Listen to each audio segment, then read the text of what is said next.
Hello, my name is Raj Tampi. I'm the professor and chairman of the Department of Psychiatry at Creighton University School of Medicine in Omaha, Nebraska. I'm also the medical director for the Behavioral Health Service Line for Catholic Health Initiatives in Omaha, Nebraska.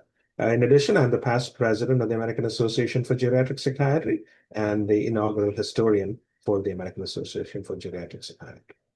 Agitation is one of the more common symptoms of behavioral syndromes seen among individuals with Alzheimer's disease. Among Alzheimer's disease, apathy is the most common symptom, but agitation is the most identified symptom in these individuals. All behavioral symptoms result in worsening morbidity and mortality among individuals with Alzheimer's disease. They add to caregiver burden. They add to the distress to the individual. They add to the cost of care of these individuals, and also they result in greater admissions to hospitals, greater admissions to assisted living facilities and nursing homes, and can also lead to death.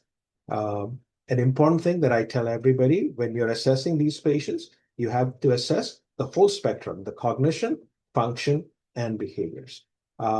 Once you get the history from the patient and collateral, if the patient is able to give the history, definitely you have to get collateral information. You have to do a thorough history, make sure that there are no active medical issues, there are no active psychiatric issues. You have to do a focused physical examination. You have to do appropriate lab work to rule out medical conditions.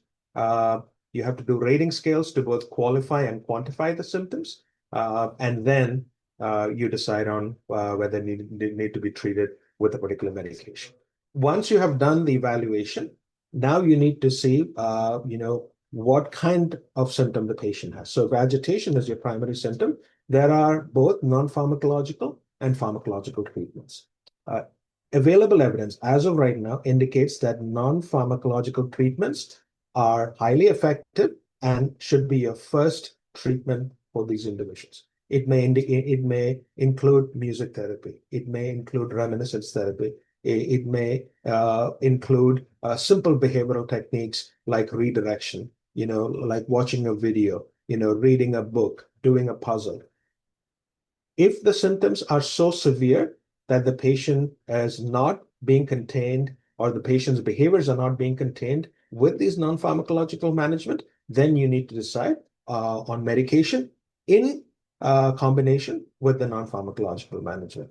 So there are two types of agitation, non-emergent and emergent agitation. Non-emergent is the more common type of agitation, which is seen in 90% of the patients. Emergent agitation are psychiatric emergencies. Those should not be treated where the patient is living. Those ideally would be treated in an emergency room in a hospital because the patient may need intramuscular or intravenous medications to calm them down. They may need to be put in soft restraints to prevent harm to themselves or to the others. So for the non-emergent agitation, you have a list of medications that have been shown to be highly effective. These include the cholinesterase inhibitors group of medications. These include the Namenda. They include the antidepressants. They include the antipsychotic medication, including brexpiprazole, for treating agitation in individuals with Alzheimer's disease. It's a very specific indication. There is emerging evidence like cannabinoids, like dronabinol are effective. There are lots of trials that are going on. There is evidence that rTMS and ECT are also beneficial in these individuals.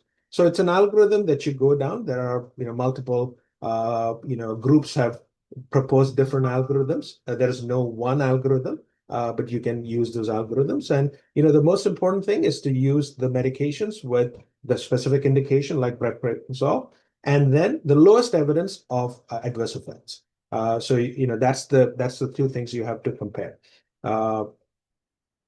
Combining different kinds of medications, injudicious polypharmacy should be avoided because the outcomes can be really bad in patients, including sedation, falls, and even death. Remember, antipsychotic group of medications do increase the risk of cerebrovascular events and death in individuals with dementia. For the emergent agitation, of course, that's a totally different kettle of fish. You may need to use parenteral medication you may need to use high-potency antipsychotic medications like haloperidol or olanzapine. My one request is not to use benzodiazepines in these individuals because sedation becomes a major issue. And if you are combining with medications like olanzapine, hypotension becomes an issue. So it will complicate the picture rather than help it. So a judicious combination of medications may be needed in that situation, but the emergent agitation has to be treated in a medical facility, and it should not be done in where the patient is living, including home or assisted living or nursing homes. Thoughtful evaluation and then treatment planning is the way to go. And it really does take a village to take care of an older adult. So I would recommend get as much information and plan treatments ahead is the way to go.